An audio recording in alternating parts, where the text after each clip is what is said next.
আসসালামু আলাইকুম। আজকে আমরা ডিসি সার্কিটের ২০ নাম্বার ক্লাস নিয়ে আলোচনা করব। এখানে একটা সার্কিট দেওয়া আছে। সার্কিটটা একটু ভিন্নতা আছে এবং সার্কিটটা একটু অন্যরকম দেখা যাইতেছে, হ্যাঁ? তাহলে আমার সার্কিটে বলছে যে নিম্নোক্ত সার্কিট হতে বি এর মান বাহির করো।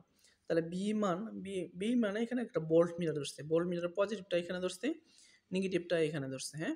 তাহলে এটা কি আমার গ্রাউন্ড চিহ্ন, এটা পজিটিভ চিহ্ন, হ্যাঁ? এটা নেগেটিভের সাথে এটা পজিটিভ প্রান্ত। ভোল্ট মিটারে দুইটা প্রান্ত থাকে, একটা পজিটিভ একটা নেগেটিভ। এটা নেগেটিভ প্রান্তের সাথে ধরছি। তাহলে দেখেন আমি সার্কিটটা দেখেন একটু এলোমেলো দেখা যাচ্ছে, কোনটা প্লাস কোনটা মাইনাস কোনটা সোর্স কোনো কিছু বোঝা যাচ্ছে না। তাহলে আপনি এইগুলা সার্কিট প্রথমে আপনার মতো করে সুন্দর করে সাজিয়ে নেবেন, হ্যাঁ? তাহলে দেখেন যদি আপনি সাজাই নেন তাহলে আমি দেখেন কিভাবে সাজাইছি। এই যে এটা পজিটিভ প্রান্ত না, এখানে এই সার্কিটের ভিতরে এরকম যত চিহ্ন দেখবেন এটা প্লাস চিহ্ন ধরবেন। এবার নিয়ে এসে আপনি আপনার মধ্যে সাজাইয়ে এটা প্লাস ধরবেন, আর এটা গ্রাউন্ড আছে, এটা এরকমভাবে আপনি নেগেটিভ ধরবেন। দেন এটা নেগেটিভ, এটা কি পজিটিভ।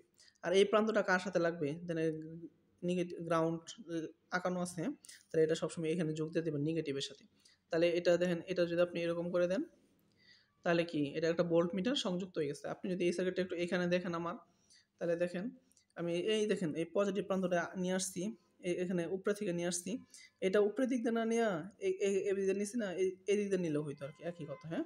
আপনি যেভাবে আঁকান। তাহলে আমি এই যে এখান থেকে নিয়ে নিছি পজিটিভ প্রান্ত, আর এই যে নিচে ছিল গ্রাউন্ড, এই যে দেখেন 50-এর পরে, হ্যাঁ? 50-এর পরে 50টা একটু এদিক দিয়ে আসছে না, আমি এই পয়েন্ট থেকে আসছে না, এই পয়েন্ট থেকে না এসে একটু সোজা করে দিছি, হ্যাঁ?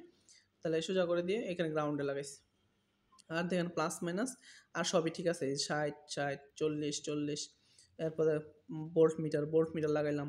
এরপরে দেখেন এই পয়েন্ট থেকে 40-এর পর থেকে একটা কোথায় গেছে, 50 ওহম গ্রাউন্ডে গেছে।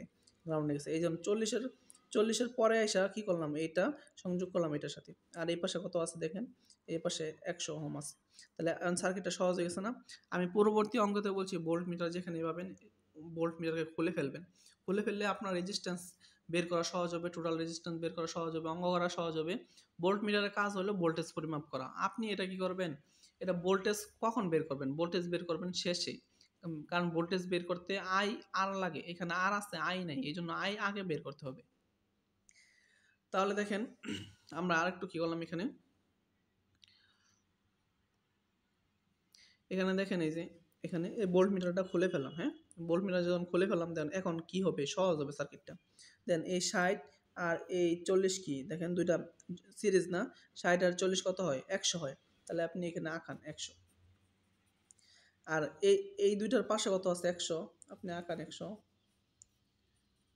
আঁকাইলেন। এখানে কত আছে 50, আঁকান 50, আর উপরে সোর্স আছে, এই সোর্সটা দেন এখানে 100 ভোল্ট আছে। এখন দেন তো 100 প্যারালাল করলে কত হয়, 50 হয়। তাহলে এই দুইটা মিলে 50 হয় না, তাহলে একটা রেজিস্ট্যান্স বানাও 50। এই দুটো বানিয়েছেন 100, আর নিচে আছে কত 50, এই দিলাম 50, আর উপরে আছে কত, সোর্স আছে সোর্স। তাহলে 50 কত হইলো 100, টোটাল রেজিস্ট্যান্স কত হয় সার্কিটের 100। তাহলে আমি এখানে প্রথমে দেখেন লিখছি, এই দেখেন আমি একবারে লিখছিলাম, হ্যাঁ? এই যে এটা কেমনে লিখছিলাম, আপনি যদি বলেন, আপনার যদি দেখাইতে চাই আমি সার্কিটটা, দেন এই যে 60 যোগ 40, হ্যাঁ? প্যারালাল কত 100, এই প্যারালাল 100, এই টোটালটার সাথে সিরিজে আছে কত 50, এই জন্য টোটালটার সাথে আছে কত 50। তাহলে দেন 60 40 100 প্যারালাল করলে অর্ধেক হয়ে যায় 50, 50 সাথে 50 যোগ করলে কত হয় 100 হয়। এখন দেখেন টোটাল কারেন্টটা কত হবে, টোটাল ভোল্টেজ কত আছে 100 ভাগ রেজিস্ট্যান্স টোটাল 100, তাহলে 1 এম্পিয়ার। এখন দেখেন ভোল্ট মিটারটা কোন জায়গায় লাগানো আছে, এই জায়গায় লাগানো আছে না? তাহলে আমি ভোল্ট মিটার হইলেও একটা লুপ নিতে হবে, হয় এই দিক দিয়ে নিতে হবে, না হলে এই দিকে নিতে হবে। আমি উপরের লুপটা ব্যবহার করছি, আপনারা এই নিচেটাও ব্যবহার করতে পারেন, অসুবিধা নেই। যদি এই দিক দিয়ে লুপ নেন তাহলে আমার দেখেন এ মানে 60 ওহমের উপর দিয়ে লুপ যাবে, ভোল্ট মিটারের উপর দিয়ে লুপ যাবে, 100 ভোল্টের উপর দিয়ে লুপ যাবে। তাহলে আমার 60 ওহমের কারেন্ট দরকার। তাহলে আমি 60 ওহমের কারেন্টটা নির্ণয় করি। দেন টোটাল কারেন্ট আসলো কত, এখানে 1 এম্পিয়ার। এটা সব এই পয়েন্টে ভাগ হইছে, এই পয়েন্টে একত্রিত হইছে। এই যে একটা শাখা, এটা একটা শাখা, হ্যাঁ? তাহলে দুই শাখা, এই শাখার বিপরীত শাখা হলো এটা, এই শাখার বিপরীত শাখা হলো এটা। আমার এই পয়েন্টে কত কারেন্ট আসছে আমি এটা বের করব, হ্যাঁ? তাহলে যদি এই পয়েন্টের নাম দিলাম I60, তাহলে দেখেন এই যে I60 দিলাম, টোটাল কারেন্ট, এই যে টোটাল কারেন্ট লিখলাম 1 এম্পিয়ার ইনটু এই শাখার বিপরীত শাখা কোনটা আছে এটা 100 ওহম, ভাগ শাখা দ্বয়ের যোগফল, এই শাখা